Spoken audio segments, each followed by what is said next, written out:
আসসালামু আলাইকুম। আমি Ruhul Quddus Rifat, ONP humanity of Bangladesh তরফ থেকে। আজকে আমাদের ওয়ালাইকুম নতুন আসসালাম। একটি পর্ব শুরু হচ্ছে, কফি উইথ আব্দুস সোবান। এখানে আমরা সাক্ষাৎকার ভিত্তিক একটি প্রোগ্রাম চালু করছি।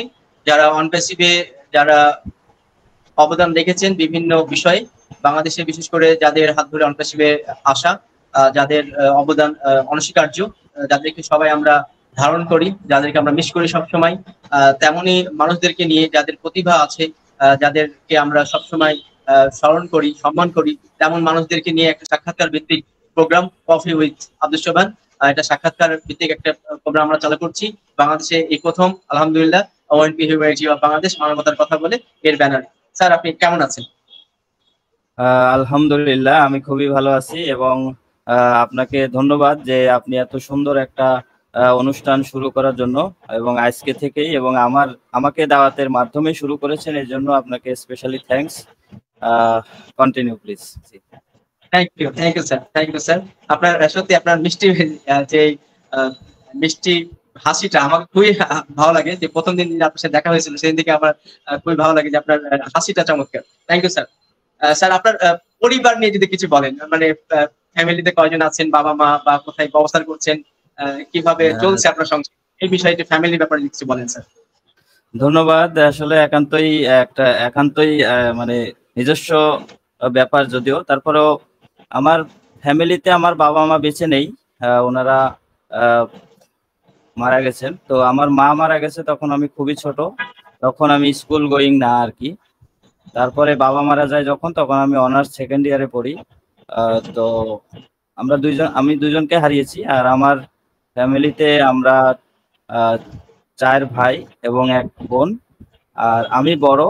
আর আমার যে ফ্যামিলি, আমার 2টা বাচ্চা আছে, 2টা মেয়ে আছে। একটা ক্লাস 4-এ পড়ে, একটা ক্লাস কেজিতে বলতে পারেন, পেলে বলতে পারেন, এটাতে পড়ে। আর এই তো ঢাকাতে আছি, বনশ্রী, রামপুরা বনশ্রীতে থাকি। এভাবে যাচ্ছে আর কি। Thank you sir. স্যার, আর কিছু করবেন? জি, আমার গ্রামের বাড়ি যশোর জেলার মনিরামপুর থানা। ফ্যামিলিতে তারা গ্রামেই থাকে সবাই। আর আমি বেসিক্যালি ঢাকাতে থাকি আমার পরিবার নিয়ে, আমার 2টা মেয়েকে নিয়ে আমরা এখানেই থাকি। Thank you sir. স্যার, আপনার যে অন প্যাসিভে আসার যে গল্প সবাই জানতে চায়, যে স্যার আসলে কিভাবে আসলো। তো এখন আপনার এই অন প্যাসিভে আসার নিয়ে যদি কিছু, জার্নিটা কিভাবে শুরু হয়েছিল, এই জার্নি সম্পর্কে যদি আপনি কিছু বলেন, কিভাবে আসলেন, শুরুটা কিভাবে হলো, এবং এত বিশাল একটা যে কমিউনিটি একটা গড়ে তুললেন, এই প্রসঙ্গে যদি আপনি কিছু বলেন, জার্নি অফ অন প্যাসিভ। ধন্যবাদ এই প্রশ্ন করার জন্য। খুবই কঠিন একটা প্রশ্ন। আর জার্নিটাও ছিল খুবই কঠিন মুহূর্ত ছিল আসলে সেই সময়টা সবার জন্য, সকলের জন্য, যে কোনো মানুষের জন্য। কারণ তখন সারা পৃথিবী হোল্ড আপ ছিল। আপনারা জানেন করোনাকালীন সময়, যে সময় প্যান্ডামিক সিচুয়েশন বলা হয়, সেই সময়টা আসলেই খুবই মানে প্রত্যেকটা মানুষের ঘরবন্দি থাকতে হয়েছে এবং সেই সময় নতুন কিছু শুরু করাটা খুবই কষ্টের এবং সেই সময় ডিসিশন নেওয়াটাও খুব টাফ। এবং ঘরবন্দি থেকে কোনো কিছুর সাথে নিজেকে আসলে জার্নিতে নিজেকে মনোনিবেশ করানোটাও খুবই টাফ। তো সেই জায়গা থেকে আসলে আমরা নতুন কিছু ভাবতে শুরু করি। শুধু আমিই না, আমার মনে হয় যে পৃথিবীর ম্যাক্সিমাম মানুষজনই ওই সময় নতুন কিছু ভাবতে শুরু করে। কারণ অফিসে যেতে পারে না, নিজের কর্মস্থলে কেউ যেতে পারে না। সেক্ষেত্রে প্রত্যেকটা মানুষের চিন্তা ভাবনা তখন চেঞ্জ হয়ে গেছে যে আসলে কিভাবে ঘরে বসে থেকেই তাকে সকল কার্যক্রমকে পরিচালনা করা যাবে বা করতে পারবে। সেই চিন্তাধারা থেকেই কিন্তু নতুন অনেক কিছু সৃষ্টিও হয়েছে। তখন থেকে অনেক প্রযুক্তিগত দিক থেকে অনেক কিছু সৃষ্টি হয়েছে। যেমন আমরা ওখানে একটা প্রোগ্রাম করতেছি, আপনি আছেন আপনার জায়গায়, আমি আছি আমার জায়গায়। তো আমরা এই যে ঘরে বসেই দুজনে যার যার জায়গায় বসেই আমরা যে একটা প্রোগ্রামে অংশগ্রহণ করতে পারতেছি এবং সারা পৃথিবীর মানুষ সেটা কিন্তু উপভোগ করতে পারতেছে। এবং এখানে যদি আমরা আমাদের অফিসের কাজই যদি করতে পারতাম ঘরে বসে, তাহলে ওই সময় কিন্তু এই থিঙ্কিংটা চলে আসে এবং সেই সময় জুম নামক এই যে টুলস অ্যান্ড অ্যাপ্লিকেশনের কিন্তু জন্ম হয়। এবং সেই সময় থেকে আমরা ওইটাকে ব্যবহার করে কিন্তু আমাদের সকল কার্যক্রম কিন্তু করতে থাকি, আমরা শুরু করি। তো এটা আমাদের খুব অ্যাট্রাকশন করে। তাছাড়া ওয়ান প্যাসিভ আমাদের তখন 2টা ভিডিও ছিল, অ্যাশমোকারে স্যারের অডিও ক্লিপ ছিল। তো তো সেখানে আসলে স্বপ্নের কথা বলা হতো, ভবিষ্যৎ নিয়ে অনেক পরিকল্পনার কথা উনি বলতেন, ওই ভিডিওতে ছিল। এবং আমরা যেহেতু সবাই যারা স্বপ্নবাজ মানুষ, তো তারা কিন্তু সবসময় এই স্বপ্নের কথা যখন পায় বা ভবিষ্যৎ নিয়ে যখন ভালো কিছু দেখে সেই স্বপ্নের মধ্যে, তখন যে কোনো লোকই কিন্তু সেটাকে লুপে নেবে। তো আমি যখন অনপেসিভের এই ধরনের একটা স্বপ্নের কথা এবং তার যে দূরদর্শিতা এবং এই সময়ে যে আমার নিজের সাথে অনেকটা মিলে যায়, যে আমি আসলে ছোটবেলা থেকে অনেক স্বপ্নবাজ মানুষ এবং সেই অনুযায়ী পথ চলছি, অনেক স্ট্রাগল করেছি জীবনে। তো এখন অনপ্যাসিভটা আমার সাথে কেন জানি মিলে যায়। আমার মনে হয় যে আমার যে লক্ষ্য, আমি মনে হয় অনপ্যাসিভের সাথে থাকলে সেটা খুব ভালোভাবে অ্যাডপ্ট করতে পারবো এবং আমি সেই জায়গায় নিজেকে নিয়ে যেতে পারবো। তো যখন এই ধরনের ম্যাচিং হয়ে যায়, তখন আমি কিন্তু সিদ্ধান্ত নিতে পারি যে মানে অনপ্যাসিভ আমার জন্য, এবং আমি এখানে শুরু করি। তো সেই থেকেই আমি আসলে জার্নিটা শুরু করি এবং খুব কঠিন মুহূর্ত থেকে শুরু করছি, কিন্তু কষ্ট, স্ট্রাগল পিরিয়ড তো থাকবেই। একটা ভালো কিছু যখন আপনি করতে যাবেন, তখন সেখানে স্ট্রাগল পিরিয়ড থাকবেই, আর সেটাকে মেনে নিয়েই কিন্তু কাজ করতে হয়। আর আমিও সেটা করার চেষ্টা করেছি। হয়তো আরো বেটার থেকে বেটার করতে পারতাম, কিন্তু প্যান্ডামিক সিচুয়েশনের কারণে হয়তো সেটা হয় নাই, বা আরো বড় কিছু করতে পারতাম, যেটা হয়তো আমাদের ওই বাধ্যবাধকতার কারণে সেটা পারি নাই। তবে আল্লাহ যেটা করেন সেটা অবশ্যই মঙ্গলের জন্য করেন। হয়তোবা সেই সময় যেটা হয়েছে সেটা হয়তো আমার জন্য অ্যাপ্রোপ্রিয়েট ছিল, বা সেই সিচুয়েশনটাই হয়তো আমাকে এই অনপ্যাসিভটাকে গ্রহণ করার জন্য পারফেক্ট ছিল। আল্লাহ তাআলা হয়তো সেই সিচুয়েশনটা আমাকে দিয়েছেন, এবং আমি হয়তো ওই সময় গ্রহণ করবে এটাই আল্লাহর ইচ্ছা ছিল, সে কারণে হয়তো গ্রহণ করছি। এবং সেই সাথে সাথে আজ পর্যন্ত আমি অনপ্যাসিভের সাথে আছি। এবং অনপ্যাসিভ আপনারা দেখতেছেন, সবাই দেখতেছে পৃথিবীর যে অনপ্যাসিভ কি ঘটনা ঘটতে যাচ্ছে, এবং সারা পৃথিবীর মানুষের ভাগ্য উন্নয়নের জন্য কাজ করে যাচ্ছে। তো আমরা আছি সাথে, এবং অনপ্যাসিভ খুব পজিটিভ জায়গায় এখন আমরা বিলংস করতেছি। তো এটা ভালো লাগে আর কি। তো আমার মনে হয় না যে আমি এত স্ট্রাগল করেছি বা এত কিছু করেছি সেটা আমার জন্য খুব কষ্ট, এখন মনে হয় না অত কষ্ট। কারণ অনপ্যাসিভ অনেক কিছু দিচ্ছে, money is not fact, but অনেক সম্মান, বিশাল একটা পরিচিতি। যেমন আপনি দেখেন যে আজকের সারা পৃথিবীতে যত অনপ্যাসিভিয়ান্স আছে, প্রত্যেকের একটা পরিচিতি, বা এই যে একটা সুন্দর পরিবার, এইরকম একটা বড় পরিবারের অংশ হতে পারছে, এটাই তো অনেক কিছু আমার কাছে মনে হয় আর কি। থ্যাংক ইউ স্যার, আপনি যা বলেছেন এটা অনেক, আপনার অনেক গল্প আছে, সেটা আপনি ইনশাল্লাহ বিজয়ের মঞ্চে বলবেন। আমরা নেক্সট একটু জানবো স্যার, অনেকেই মানে অনপ্যাসিভ নিয়ে অনেক দৃষ্টিভঙ্গি তারা করে। আপনি আজ যে বাংলাদেশের মেন্টর হিসেবে আপনার দৃষ্টিভঙ্গি কি অনপ্যাসিভ নিয়ে আপনার দৃষ্টিভঙ্গি যদি আপনি একটু সংক্ষেপে বলতেন। অনপ্যাসিভ নিয়ে আমি অবশ্যই সবসময় পজিটিভ দৃষ্টিভঙ্গি। আমার প্রথম থেকে আজকে পর্যন্ত আমি এক চুল পরিমাণও আমার দৃষ্টিভঙ্গি আমি নড়চড় করতে পারি নাই, এবং নড়চড় হয় নাই বলে আজকে এত বড় জায়গা। কারণ অনপ্যাসিভ যে বিষয়টা সেটা একদম বিলিভের উপরেই স্ট্যান্ড বাই আছে, এবং সেই শুরু থেকে আমার যে বিলিভটা কাজ করতো এখন পর্যন্ত সেই বিলিভটা কাজ করে। আর দৃষ্টিভঙ্গি, আমি সবসময় পজিটিভ মাইন্ডেরই লোক। আর অনপ্যাসিভকে আমি কখনোই নেগেটিভ ভাবে দেখি নাই, কারণ আমি সবসময় কিন্তু ওই যে চিন্তা করি এটাই, যে যা কিছু হচ্ছে, কারণ একটা কোম্পানির সিইও বা তার ম্যানেজমেন্ট কখনোই তার কোম্পানিকে খারাপভাবে গড়ে তুলবেন না, এটা বিশ্বাস করতে হবে। এবং সিইও কে বিশ্বাস করি, নিজেকে বিশ্বাস করি, এবং কোম্পানির যে সিস্টেমের সাথে কাজ করতেছে সেটাকে বিশ্বাস করি। এবং এটাও বিশ্বাস করি যে আমাদের সবার প্রিয় মিস্টার অ্যাশমোভারে অবশ্যই উনি টেকনিক্যালি অনেক সাউন্ড এবং অনেক মেধাবী মানুষ। উনি যেটা করতেছেন সেটা অবশ্যই আমাদের ভালোর জন্যই করতেছেন। হয়তো এই পর্যন্ত আমাদেরকে নিয়ে আসছেন, আমাদের হয়তো অনেক কষ্ট হয়েছে, হয়তো অনেকে বলবেন যে আমরা এখনো পর্যন্ত আর্নিং পেলাম না, তাহলে কি পেলাম বা কি হচ্ছে, কিন্তু আসলে এটাও আমাদের বিশ্বাস করতে হবে। আর এই বিশ্বাসটা রাখতে হবে যে কোম্পানি এ যাবৎকাল যা কিছু করেছেন অবশ্যই আমাদের সকলের ভালোর জন্য করেছেন। এই বিশ্বাসটা যদি থাকে তাহলে আপনি অনপ্যাসিভকে বুঝতে পারবেন, বুঝতে সহজ হবে, এবং অনপ্যাসিভের সাথে থাকতে বিশেষ করে সহজ হবে, এবং অনপ্যাসিভ নিতে পারবেন ভালোভাবে, অনপ্যাসিভ পজিটিভলি নিতে পারবেন। আদারওয়াইজ আপনি যদি সেটা না নেন তাহলে হয়তো ছিটকে যাবেন, ভালো কোনো জায়গা থেকে ছিটকে যাবেন।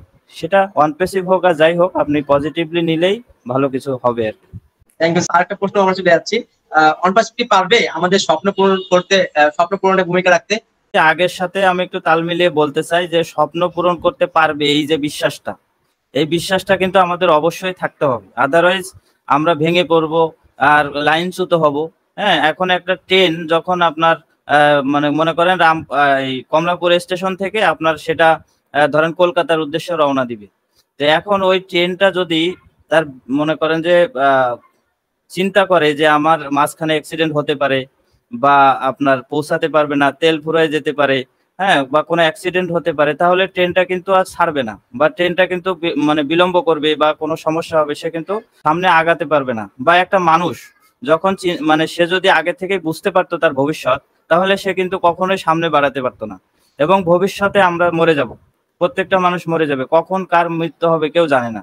সুতরাং যদি আমরা জানতে পারতাম যে আমার মৃত্যুটা আমি বের হলে, বাসা থেকে বেরোলেই হবে, আমি বাইরে বের হতাম না মরার ভয়ে।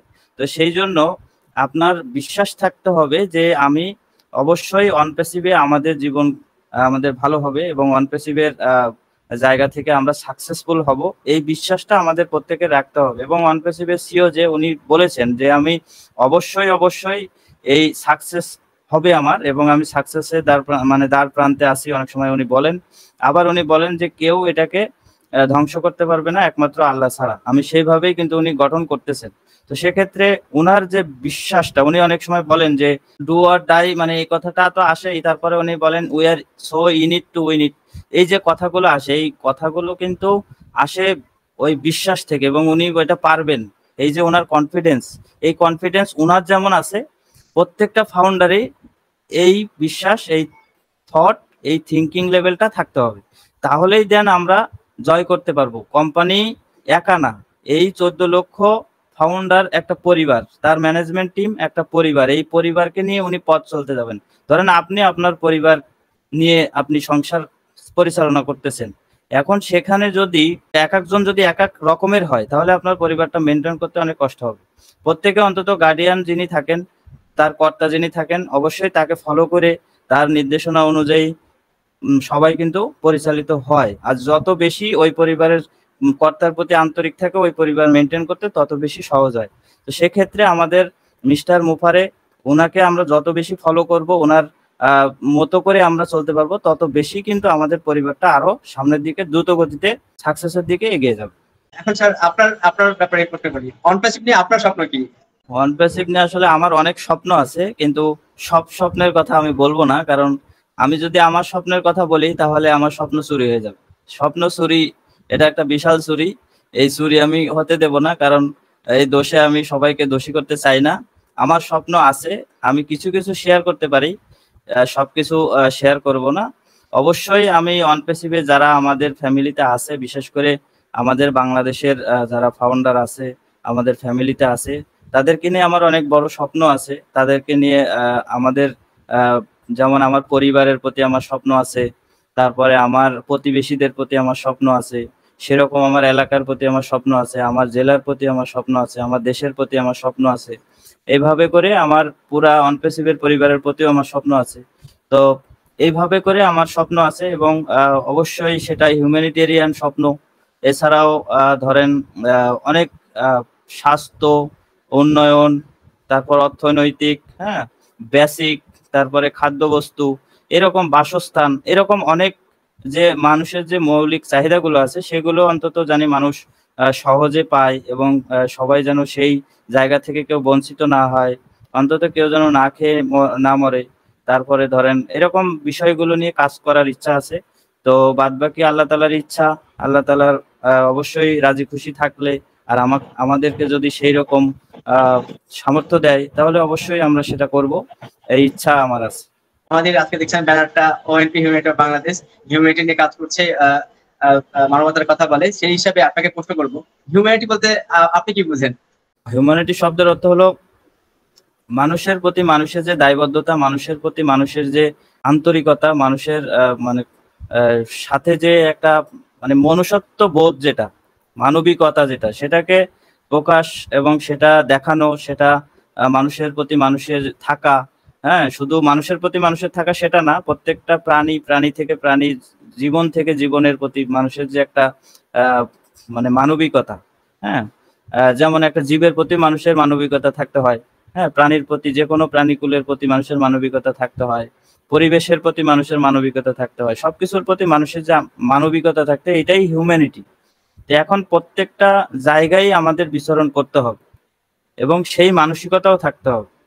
হ্যাঁ, এবং এই মানসিকতার সাথে সাথে সেইটা যদি আমরা বাস্তবায়নের দিকে ধাবিত হই, তাহলে সেটা হিউম্যানিটি অবশ্যই বাস্তবায়নও হবে এবং আমরা যেখানে হিউম্যানিটি নাই সেখানে আমাদের মানে আমাদের সেখানে বলতে হবে বা সেখানে আমাদের জাগ্রত করতে হবে। এই মানবিকতাটাকে পৌঁছায় দিতে হবে, প্রচার করতে হবে। এরকম অনেক কিছু কাজকর্ম আছে হিউম্যানিটির সাথে, সেগুলো আসলে হিউম্যানিটি। তার মধ্যে যেমন ধরেন আমাদের বাংলাদেশেই আমি আপনাদেরকে বলি, যেমন মায়ানমার থেকে আমাদের বাংলাদেশে কিন্তু অনেক রোহিঙ্গারা বসবাস করছে। তারা কিন্তু ওই দেশে বেঁচে থাকা তাদের জন্য খুব কষ্টদায়ক ছিল। হয়তো তাদের অনেকের পরিবারের অনেককে মেরেও ফেলছে। তারা না পারতে কিন্তু কি করছে, বর্ডার পেরিয়ে আমাদের দেশে এসে আশ্রয় নেওয়ার চেষ্টা করছে। এবং সেখানে যদি আমাদের বাংলাদেশের প্রধানমন্ত্রী থেকে শুরু করে বাংলাদেশের প্রশাসন তাদেরকে যদি আশ্রয় প্রশ্রয় না দিত, আজকে তারা খাবার খাচ্ছে, তারা এখানে সুন্দর মতো জীবনযাপন করতেছে। যদিও সুন্দর মতো হচ্ছে না, কিন্তু যতটুকু অন্তত ওই দেশে মরে যাওয়ার চাইতে বেঁচে আছে এতটুকু তো ভালো, মন্দের ভালো আছে। এটা একটা মানবিকতা। তারপরে ধরেন আপনার এই যে কিছুদিন আগে আপনার রিমেল একটা এরকম কিন্তু প্রাকৃতিক যে দুর্যোগ, এগুলো কিন্তু মাঝে মধ্যেই আসে। তো এইগুলো মানুষের জন্য অনেক ধরনের প্রতিবন্ধকতা, তাদের জীবন চলার পথে কিন্তু অনেক সমস্যা হয়, বা ঘর বাড়ি থাকে না, খাদ্য বস্ত্র থাকে না, তারপর অনেকে মারা যায়, তারপরে দেখা যাচ্ছে মানে জমি জায়গা নদীতে চলে যাচ্ছে। তো এই যে মনে করেন একটা ডিজাস্টার টাইম তাদের পার করতে হয়। হ্যাঁ, বারবার তাদের ঘর ভাঙতে হয়, আবার গড়তে হয়। এই যে তারা সবসময় নিজেদের একেবারে জীবন মরণের সাথে সবসময় লড়াই করে চলেছে। এটা এই যে এখানে যে মানুষ তাদের পাশে দাঁড়াচ্ছে, এটাই হলো মানবিকতা, এটা হলো হিউম্যানিটেরিয়ান। তো এরকম ভাবে অনেক উদাহরণ দিলে দেওয়া যায়। তো মানবিকতা অনেক টাইপের আছে। তো সব জায়গায় আসলে বিচরণ করার ক্ষমতা সবাইকে দেয় না, কিন্তু আমাদের অবশ্য চেষ্টা করতে হবে যতটুকু পারা যায়। সেই চেষ্টাটুকু আমাদের থাকবে। অনপ্রেসিভে যারা আমরা ফাউন্ডার আছি প্রত্যেকের সাথে আমরা একাত্মতা ঘোষণা করে সবাই মিলে সবার পাশে দাঁড়াতে পারি, সেই তৌফিক যেন আল্লাহ তাআলা আমাদেরকে দেয়। তো আমার দৃষ্টিতে এটাই হলো মানবিকতা, যে যখন যেখানেই আমরা পারবো মানুষের কল্যাণে বা তাদের অসহায়ত্বর থেকে মানে যেন একটু সহযোগিতার হাত বাড়াতে পারা যায়, সেটাই হচ্ছে আসলে মূলত মানবিকতা বা হিউম্যানিটি বলতে পারি। Thank you sir. স্যার, এখন যে প্রশ্ন করতে যাচ্ছি সেটা আপনার স্বপ্নের সাথেই মিল আছে। তারপরেও একটু বলি, হিউম্যানিটি নিয়ে আপনার স্বপ্ন কি?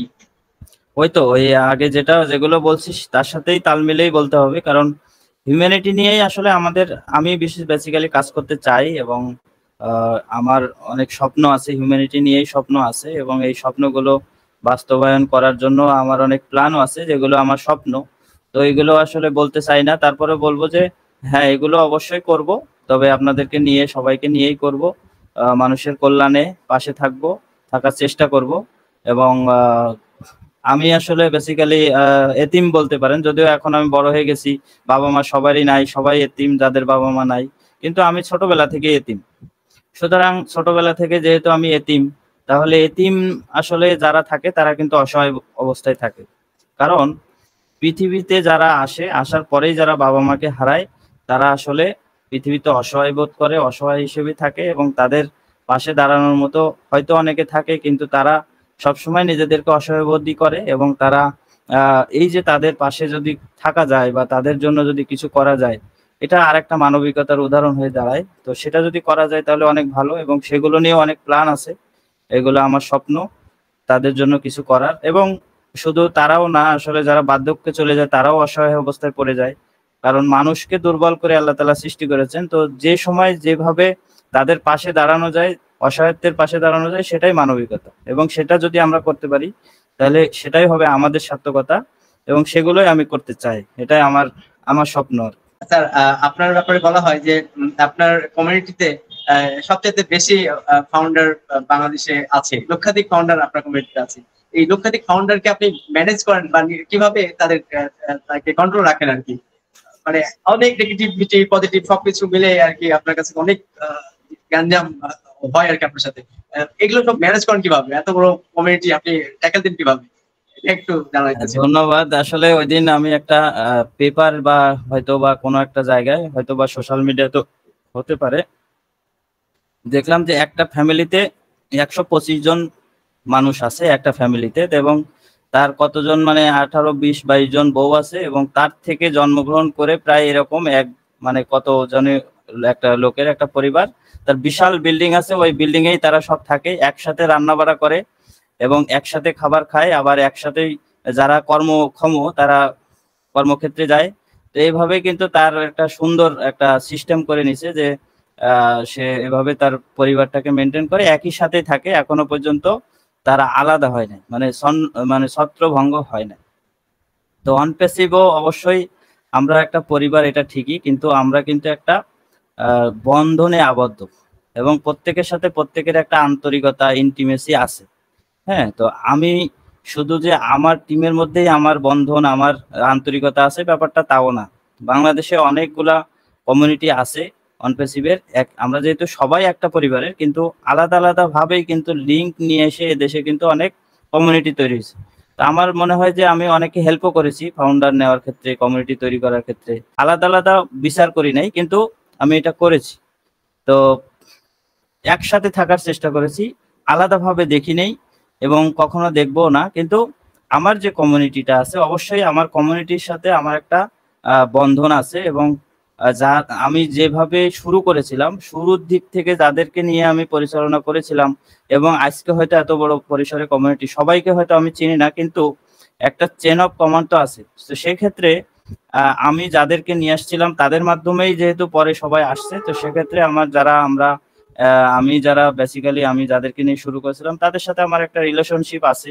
সেই জায়গা থেকে অবশ্যই আমি আমার জায়গা থেকে ইনফরমেশন বলেন, তাদের সাথে রিলেশন রাখা বলেন, সবকিছু রেখে চলেছি এবং এখনো অবধি পর্যন্ত আছে। এবং সেইভাবেই মানে কুইকলি আমরা যে কোনো বিপদ আপদ, যে কোনো সমস্যার ক্ষেত্রে আমরা একে অপরের কাছাকাছি আসতে পারি, যেহেতু একটা পরিবার। তো এক জায়গায় ধরেন মানে কথায় আছে না যে আপনার শরীরের যদি যে কোনো একটা জায়গায় চিমটি কাটেন, তাহলে কিন্তু আপনার পুরা শরীর টের পেয়ে যায় যে আপনি মানে আপনাকে কোনো একটা জায়গায় আঘাত দেওয়া হয়েছে বা চিমটি কাটা হয়েছে। তো এরকমই আমার পরিবারের ভিতরে কোনো একটা জায়গায় সমস্যা হলে আমি টের পাই, বা আমার কোনো সমস্যা হলে তারা টের পায়। এইভাবে কিন্তু আমাদের বন্ধনটা, এবং আমরা এভাবেই মেনটেন অবস্থায় আছি। তো আমার মনে হয় সামনে আরো অনেক অর্গানাইজড হতে পারবো আমরা, অনেক সিস্টেম সামনে আরো আসবে, এবং কোম্পানি যখন রান করবে তখন অবশ্যই একটা সিস্টেমের মধ্যে দিয়ে যাবে, এবং সেই সিস্টেমটাকে আমরা ফলো করলে আরো আমরা অর্গানাইজড হতে পারবো। অনেককে হয়তো চিনি না, বা অনেকের সাথে হয়তো এরকম কাছে আমরা থাকতে পারি না ঠিকই, কিন্তু কোনো না কোনো ভাবে আমরা একে অপরের সাথে জড়িয়ে আছি, সুন্দর একটা পরিবার আমরা আছি, আমার কাছে এরকম মনে হয়, এবং সেভাবেই আমরা মেনটেন হচ্ছি একে অপরের দ্বারা। স্যার, আপনাকে দেখেছি স্যার যে যেমন বাংলাদেশে বা অনপ্যাসিভের কোনো সময় আঘাত আসলে আপনি সকল লিডারদেরকে ডেকে, আমি নিজেও থেকেছি আপনার সাথে, যে কল করে রাত 12টা হোক 1টা হোক, আর্জেন্সি কল করে এই যে সবাইকে নিয়ে যে একটা সমস্যার সমাধান করার যে আপনার প্রচেষ্টা, সেটা সবাই মিলে একটা কমিউনিটিতে আনার কোনো প্ল্যান আপনার আছে কিনা? আছে তো অবশ্যই, যেটা আপনি করতেছেন, আপনি একটা অবশ্যই সারা বাংলাদেশে একটা আপনার হিউম্যানিটি, ওএনপি হিউম্যানিটি অফ বাংলাদেশ ব্যানারে আপনি সবাই গ্রুপ করে করে যেমন একটা সুন্দর ডেকোরাম মেনটেন করে আছেন, এরকম অনেকেরই প্ল্যান আছে। তো সেক্ষেত্রে আপনি যেটা করতেছেন এটা আগে থেকে শুরু করেছেন, আপনার এটাকে আমি সাধুবাদ জানাই, এবং এটা আপনি করতে থাকেন। হয়তো আপনি মানেই তো আমি, আমি মানেই আপনি, সুতরাং এখানে আপনি যদি একটা সুন্দর একটা ফ্রেমের মধ্যে সবাইকে আনতে পারেন, তাহলে আমি আপনাকে ডাকলেই কিন্তু সবাইকে পাচ্ছি। তো এরকম ধরেন অনেকেই অনেক গ্রুপ মেনটেন করতেছে, তো সেক্ষেত্রে ওই গ্রুপের সবাই আমাকে অ্যাডমিন করে রাখে, কোনো না কোনো ভাবে আমাকে অ্যাডমিন করে রাখে, সুতরাং তারা মেনটেন করতেছে মানে আমি মেনটেন করতেছি মনে হয়। হ্যাঁ, তার মধ্যে যদি একসাথে থাকতে যান তাহলে কোনো না কোনো ভাবেই কোনো না কোনো সময় একটু গন্ডগোল, একটু মনে করেন অনিয়ম হতে পারে, কিন্তু সেগুলো আবার মেনটেন করা যায়, আবার মিউচুয়াল আন্ডারস্ট্যান্ডিং এর মধ্যে সেটা ঠিক করা যায়। তো এইভাবেই আমরা মানে সামনের দিনে আরো অর্গানাইজড হব, এভাবে আমরা আরো সবার কাছাকাছি আসব। অনেক প্ল্যান আছে এগুলো নিয়ে, ইনশাল্লাহ সেগুলো হবে। তো ভালোই হচ্ছে এবং সামনে আরো ভালো হবে এই আশা করি। স্যার, অন্য একটা প্রশ্ন করি। এই যে ওএনপি হিউম্যানিটি বাংলাদেশ 64টা জেলায় 64টা গ্রুপ ক্রিয়েট করেছে, এটা টেলিগ্রাম দিয়েই আপাতত চলছে। 2 জন থেকে শুরু করে আমরা 150 জন পর্যন্ত পেয়েছি এক একটা জেলায়। এটার কার্যক্রম আপনার কাছে কেমন লাগছে যদি সংক্ষেপে বলতেন? হ্যাঁ, এটার কার্যক্রম অনেক ভালো লাগতেছে এবং মানে এটা আরো সামনে, যেহেতু কোম্পানি এখনো রান করে নাই, তো সেক্ষেত্রে কোম্পানি রান করলে ধরেন প্রপার ওয়েতে যখন কোম্পানিটা রান করবে তখন এটার আরো দেখবেন আপনি সাড়া পাবেন এবং এটা আরো সুন্দরভাবে করতে পারবেন। কারণ হয়তো এখন যে যার কাজে ব্যস্ত বা যে যার পার্সোনাল কাজে ব্যস্ত থাকে, যার কারণে এখানে অনেকেই সময় দিতে চায় না, অনেকে হয়তো অনীহার সুরে দেখে। কিন্তু এখান থেকে যখন যখন সবাই আর্নিং এ আসবে, সবাই যখন এটার স্বাদ পাবে, তখন সবাই এদিকে ঝুঁকে থাকবে, তখন এখানেই তারা সময় দিতে পছন্দ করবে। তখন আপনি তাদেরকে নিয়ে আরো প্ল্যান করতে পারবেন এবং তাদেরকে নিয়ে আপনি আরো সামনে আগাতে পারবেন। কিন্তু এখনই সেটা হয়তো ওইভাবে পাচ্ছেন না, আপনার খারাপ লাগতে পারে, কিন্তু ওই জায়গায় আপনাকে দৃঢ় সিদ্ধান্ত নিয়ে, ডিটারমিনেশন নিয়ে আপনাকে লেগে থাকতে হবে। আপনি জোরে পড়লে হবে না এবং আপনার ভিতরে যেন সেই কনফিডেন্সটা থাকে। হ্যাঁ, যেমন আমাদের মিস্টার অ্যাশ মুফারে কিন্তু বিশ্বাস করে যে আমার কোনো ফাউন্ডার, আমার কমিউনিটির কেউই কিন্তু আমাকে ছেড়ে যাবে না।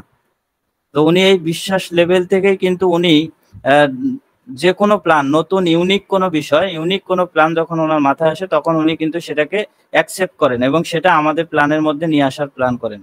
তো সময় লাগলেও কিন্তু সেটা সে কিন্তু নির্দ্বিধায় করতে পারে, কারণ উনি আমাদের প্রতি তার যেমন বিশ্বাস আছে, ভালোবাসা আছে এবং আমাদেরকে উনি উনি এটাও বিশ্বাস করেন যে আমাকেও সবাই এরকম ভালোবাসে। আমি যেমন সবাইকে ভালোবাসি, আমাকেও এরকম সবাই ভালোবাসে, আমাকে কেউ ছেড়ে যাবে না। আর এই বিশ্বাস লেভেল থেকে উনি ভালো কিছু আমাদের জন্য উপহার দেবেন, এই বিশ্বাসটা আমাদের থাকতে হবে এবং ওই বিশ্বাসটা আপনারও থাকতে হবে যে আপনাকে সবাই ভালোবাসে, তখন আপনি বিজয়ী হবেন।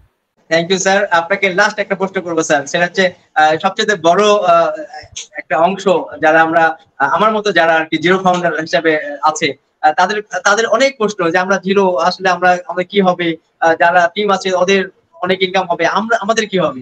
তো আপনি যারা আমরা সাধারণ ফাউন্ডার তাদের ব্যাপারে যদি একটু কিছু বলেন স্যার, শেষ প্রশ্ন। হ্যাঁ, ধন্যবাদ। আসলে কোম্পানির সিও স্যারই কিন্তু বলেছেন জিরো বলতে কিছু নেই। এটা কিন্তু আমাদের সিও স্যার নিজেই বলেছেন যে জিরো বলতে কিছু নেই, আমরা সবাই ফাউন্ডার, এটুকুই আমাদের পরিচয়। এখন সেখানে কার কত বড় টিম আছে, কার কত কমিউনিটি বড়, এটা ম্যাটার করতেছে না। এবং আমাদের যে কোম্পানির যে ক্যাটমো সিস্টেম, এই ক্যাটমো সিস্টেম এমনই একটা সিস্টেম, এটা পৃথিবীর কেউ আগে কখনো ধারণাও করে নাই, শুনেও নাই, জানেও নাই এবং এখনো পর্যন্ত অনেকে জানে না, আমরাও জানি না। আমরা শুধু এতটুকু জানি, কমপ্লিট অটোমেটেড টার্গেটেড ট্রাফিক। হ্যাঁ, এবং তারপরে হচ্ছে মানি, তাই না? তো এখন এর বাইরে আমরাও যেমন জানি না, পৃথিবীর কেউ জানে না। তো এমন একটা সিস্টেম এটা, যে এখানে প্রত্যেকেই আর্নিং এ থাকবে, প্রত্যেকটা ফাউন্ডারই আর্নিং এ থাকবে। শুধু ফাউন্ডাররাই নয়, এখানে যারা সামনে আসতে চলেছে, আপনার যারা মানে কাস্টমার হিসেবে আসবে এখানে, তারাও এখান থেকে আর্নিং করবে। হ্যাঁ, যেমন আমি আপনাদেরকে একটু উদাহরণ দিই, যে এখন যেগুলো আছে যেমন ইউটিউব, তারপরে আপনার হচ্ছে সোশ্যাল মিডিয়া হিসেবে যেমন আপনার ফেসবুক, এখান থেকে কিন্তু কেউ আর্নিং করে আর কেউ কিন্তু আর্নিং করে না। আমরা সবাই ব্যবহার করি, কিন্তু কেউ আর্নিং করে কেউ করে না। কিন্তু সিস্টেমটা এমন ভাবেই করা যে ওই যারা মনিটাইজেশন করে শুধু তারাই আর্নিংটা পায়, আর যারা মনিটাইজেশন করে না তারা আর্নিং পায় না। ব্যাপারটা এইরকম আর কি কিছু। কিন্তু আমাদের অন প্যাসিভের বিষয়টা তা নয়, আমাদের এখানে প্রত্যেকেই আর্নিং এ থাকবে এবং এই সিস্টেমটার উপরে যখন প্রত্যেকের বিশ্বাস আসবে তখন এখানে মানুষ হুমড়ি খেয়ে পড়বে। হ্যাঁ, যারা বিশেষ করে অনলাইন জগতে আছে তারা এটার প্রত্যেকটা টুলস অ্যান্ড অ্যাপ্লিকেশনের স্বাদ নিতে আসবে এবং এখানে এসে সবাই, যখন যেমন আপনাকে বলি যে যদি আপনি কোনো কিছুর ভালো স্বাদ পান তাহলে আপনি কিন্তু সেটাই সারাক্ষণ পাইতে থাকবেন, মানে চাইবেন যে আমি যেন ওইটাই পাই। যেমন হায়দ্রাবাদের বিরিয়ানি, যারা একবার খায় তারা মনে করে যে না আমি আবার আরেকদিন খাই, তাই না? তারপর এইরকম আর কি। তো আমাদের অনপ্যাসিভের এই যে টুলস অ্যাপ্লিকেশন যারা একবার ব্যবহার করবে তারা এর প্রেমে পড়ে যাবে। তখন মানুষ এখান থেকে আর বের হবে না। পাশাপাশি এখান থেকে তার একটা আর্নিং হচ্ছে। মানুষ সবসময় কিন্তু আর্নিং মুখী, কর্মমুখী, মানে মানুষ কি চায়, আর্নিং করতে চায়। এই যে মানুষ ধরেন আপনার এই ছোটবেলা থেকে শুরু করে নিজেকে তৈরি করার জন্য মাস্টার্স পাস করতেছে, তাই না? ইঞ্জিনিয়ার হচ্ছে, তারপরে আপনার এমআইটি হচ্ছে, বিভিন্ন রকমের কোয়ালিফিকেশন নিয়ে সে নিজেকে যোগ্য করে তুলতেছে, কিসের জন্য? আর্নিং এর জন্য। একটা মানুষ যখন কিছু না জেনেও আর্নিং পাবে তখন সেখানে মানুষ কিভাবে আসবে? আপনাকে এই জিনিসটা আমাদেরকে ধারণা করতে হবে। মানুষ কিছুই জানে না, কিছুই জানতে হচ্ছে না, জাস্ট শুধু একটা মেম্বারশিপ নিতে হচ্ছে, আমাদের কাস্টমার হতে হচ্ছে, তাহলেই আমরা ইনকাম পাচ্ছি। এই বিষয়টা যখন মানুষের কাছে যাবে, এই মেসেজ যখন যাবে, তখন OnePassive-এর কি কারো কাছে যেতে হবে? মানুষ আসবে। মানে এটা মধু দেওয়া আছে, মধুর কাছে সকল পোকামাকড় এভরিথিং সব আসবে, এরকম আর কি। তো সুতরাং OnePassive মানে এইরকম জায়গা তৈরি করতে যাচ্ছে। আর এটাই আমরা বুঝতে হবে, বিশ্বাস করতে হবে, এবং এই বিশ্বাসের সাথে আমাদের OnePassive-এর সাথে থাকতে হবে। তাহলে আমরা সাকসেস পাবো। এবং আমরা হচ্ছে আর্লি বার্ড বলা হচ্ছে, আমরা আগে থেকেই আসি, হ্যাঁ, এবং এটার সাথে জুড়ে আছি। এই কারণেই আমরা বেনিফিটেড হব বেশি। হ্যাঁ, মানে বেনিফিটেড সবাই হবে, কিন্তু যারা আর্লি বার্ড তারা বেনিফিটেড হবে বেশি। অ্যাডভান্স লেভেল থেকে যাত্রা শুরু করতেছে। এবং ধরেন আপনি ধরেন এই মানে যে কোনো একটা জার্নির সাথে যদি আপনি থাকেন, এবং সেই জার্নির সাথে যদি আপনি শুরুতে থাকেন, তাহলে অবশ্যই আপনি সেই জার্নিতে আগে যাবেন, আগে পৌঁছাবেন, আপনার টেকনিকটা থাকবে ভিন্ন। তো ওই রকম আর কি, যারা এখানে আর্লি বার্ড মানে ফাউন্ডার, তারা এখানে আগেই তারা তাদের জীবনে সাকসেস নিয়ে আসতে পারবে। দেন সবাই সাকসেস পাবে, সেখানে আমরা এগিয়ে থাকবো সব সময়। এটাই হচ্ছে আমাদের মানে বিশেষত্ব আর কি। এবং এখানে জিরো ফাউন্ডার বলতে কিছু নেই, সারা পৃথিবীর সকলেই আমাদের সাথে থাকবে। এবং প্রত্যেকেই যদি আমরা জিরোই বলি, তাহলে তো কেউ মনে করেন যে আগাবে না। আসলে জিরো বলতে কিছু নেই, সবাই আর্নিং এ থাকবে। এবং এটার একটা থিম আছে, একটা প্ল্যান আছে, এবং এটার একটা সুন্দর ডেকোরাম আছে, এবং সেটা একমাত্র অ্যাশমোফারে আমাদের সামনে যখন বলবেন, তখন আমরা জানতে পারবো। এর আগে আমরা জানতে পারতেছি না, এটাই হলো বিষয়। ধন্যবাদ আপনাকে। Thank you sir. স্যার আমরা শেষ করব, আপনি যদি কিছু বলতে চান বলতে পারেন। আমার যে লাস্ট যেটা বলা, সেটা হলো যে আমরা যারা OnePassivians হিসেবে আছি, আমরা হই কাস্টমার, আমরা হই ফাউন্ডার, আমরা সবাই এক। এবং আমরা আমাদের জায়গা থেকে এক চুল পরিমাণও আমাদের লক্ষ্যভ্রষ্ট হওয়া যাবে না। এবং আমাদের OnePassive-এর প্রতি বিশ্বাস রাখতে হবে, অ্যাশমোফারে স্যারের প্রতি বিশ্বাস রাখতে হবে, যে আমরা এখান থেকে সাকসেস হবই হব। এবং এই বিশ্বাসটা আমাদের থাকাটা খুবই জরুরি। হ্যাঁ, তো আমরা আসলেই প্রায় 18 সাল থেকে 24 সাল, মানে 6 বছর আমরা OnePassive-এর সাথে পার করে ফেলেছি।